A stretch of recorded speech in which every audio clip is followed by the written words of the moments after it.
Howdy, howdy, this is Mr. Potter. Easter's coming up. Happy Easter to everyone. We're going to be talking about 3 different Easter prints that you can do for your loved ones to help them celebrate this upcoming event. The first one I have is Duck by Astrid Schaffenbull. It's a very nice high poly duck, very smooth texture to it. I printed this out in the Mecla purple as well as the Mecla yellow, and they came out really well, really smooth. One of the things you have to watch out for is that the orientation in the STL file is a little awkward. So if you don't want to have to clean up supports, you can rotate it in the STL file to get something so that all the supports are going to be on the flat bottom, and then just some light sanding will take care of that for you. The second print that we have is the high resolution Stanford Bunny by J-Mill.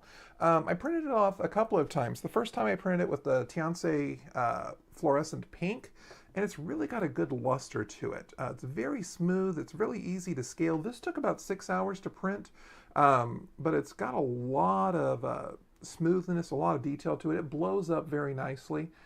So if you wanted to make something a little bit larger, I did it in the fluorescent pink, and then I also did it in the wood. And the wood PLA filament gives it this really nice chocolate look to it.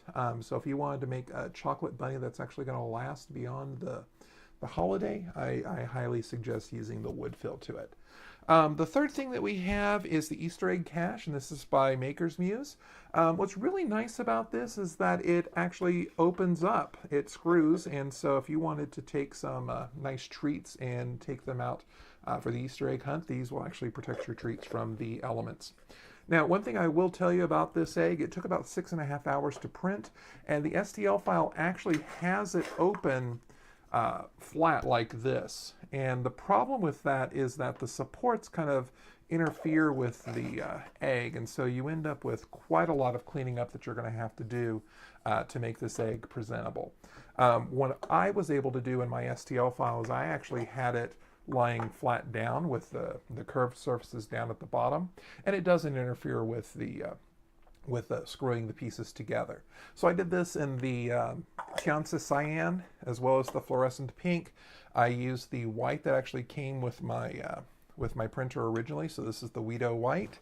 And I also did this in a wood fill as well, and with not so much finishing on it, the intricacies of the wood fill, the impurities that normally happen whenever you're dealing with a wood PLA, make some really nice graining textures to it. So this is without staining, this is without sanding. It just gets this really nice grain feature to it. Unfortunately, this is also one that I did at the beginning, and some sanding. Tried to do a little acetone as well, and that actually took away some of the color. So I'm not happy with the back of this egg, but I'm really happy with the front. So these are 3 really nice Easter themed. Altogether, it took about 15 hours to print one of each of these. So you've got the Duck by Astrid Schaffenbull, you've got the high resolution Stanford Bunny by J-Mill, and then you've got Makers Muse's Easter egg cache. And the links are going to be down in the description. Happy Easter. Hope you enjoy the time with your family. Once again, this is Mr. Potter. Thank you for watching. Have a great day.